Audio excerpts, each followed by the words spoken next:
Hello and welcome to the presentation of Hayava's Volleyball Stats application.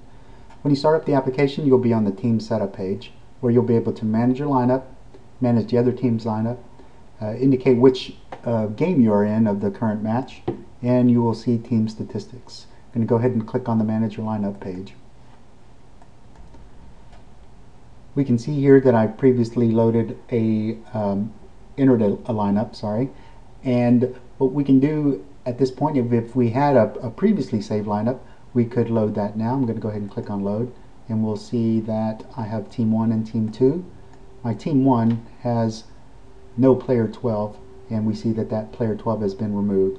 We could add another player here, and as long as we save that, we can later load that. I'm going to go ahead and load that team 2 back in to add player 12 back into the game. Here we can indicate also which players are currently in the game. So we'll start off with player 2, 5, 8, 10, 11, and 12. So we should see when we go back to our entry screen that player 1 and 7 are at the end of the lineup. We'll go ahead and do that now. So we've returned now 2, 5, 8, 10, 11, 12 are the first 6 players. 1 and 7 are at the end of the lineup. If we want to sub player 1 into the game, we can actually put that person in the game without first subbing a player out by long clicking on them. So we now have player 1 at the start of the lineup. Player 2 we're going to remove. We'll long click on that person and they're moved to the end of the lineup. One thing to also note here when keeping stats is that even though player 2 and 7 are on the bench, we could still award statistics to them. So just in case you don't have a chance to sub them in the game and you notice that they're actually in the game, you can still award a statistic to them. So if they serve the ball and you didn't want to get them in the game, just long click on them. Now they've been added. And you notice number 8 was really on the bench. Number 8's now been moved to the end, and it does keep that stat for that player. One other thing to notice is that we don't auto increment the ace or the service error.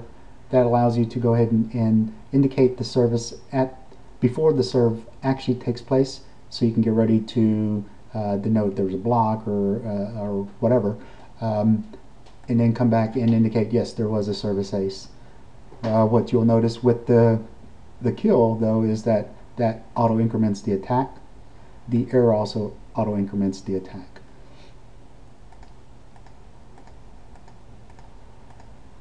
The other thing, we do not auto increment the points for us or them. That allows you to keep score independently of the statistic. And just in case you don't keep a certain statistic which should increment the point, it allows you to go ahead and do that. To remove a stat that was awarded an error, you just change the plus sign to a negative sign and you can remove a point, remove a stat.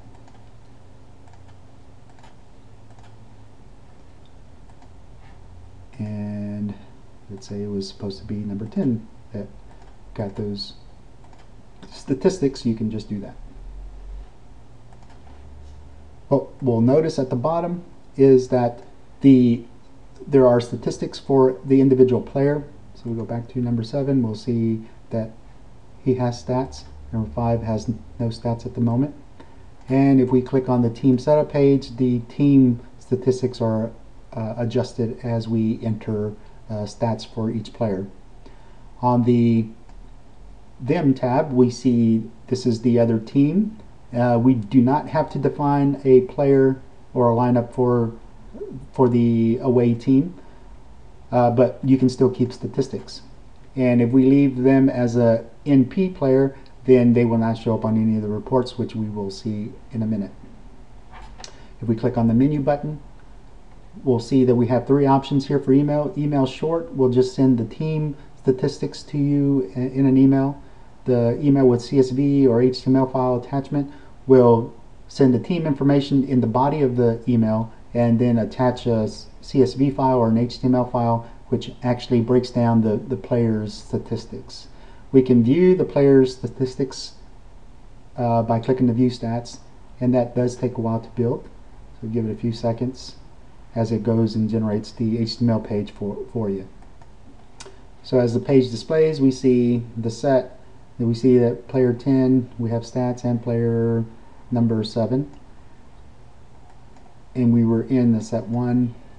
As we scroll down to the bottom, we'll see that the them, since we had the NP player, no stats are reported here for the other team.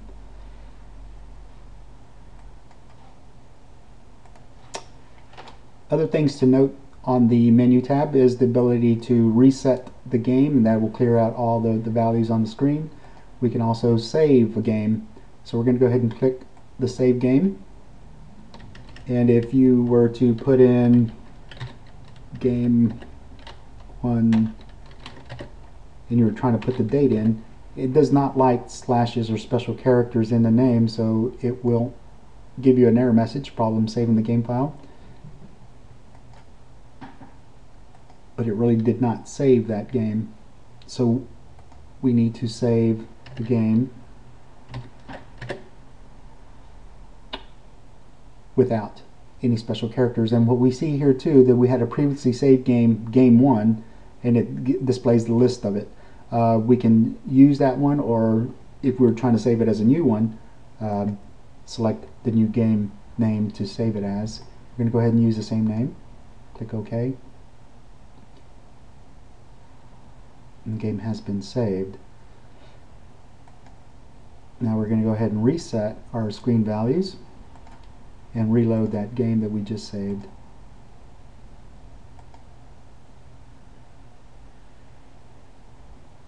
And now our game has been reloaded.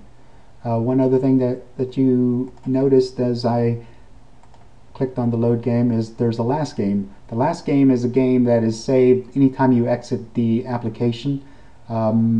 If I was to hit the back arrow accidentally, the information on my screen is saved in that last game file.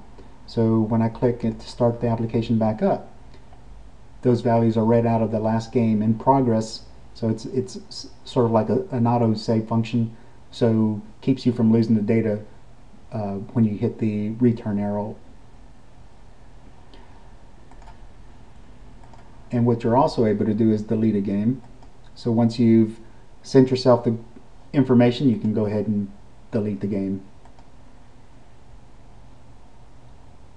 And that pretty much concludes the demonstration of the volleyball stats. Thank you for watching.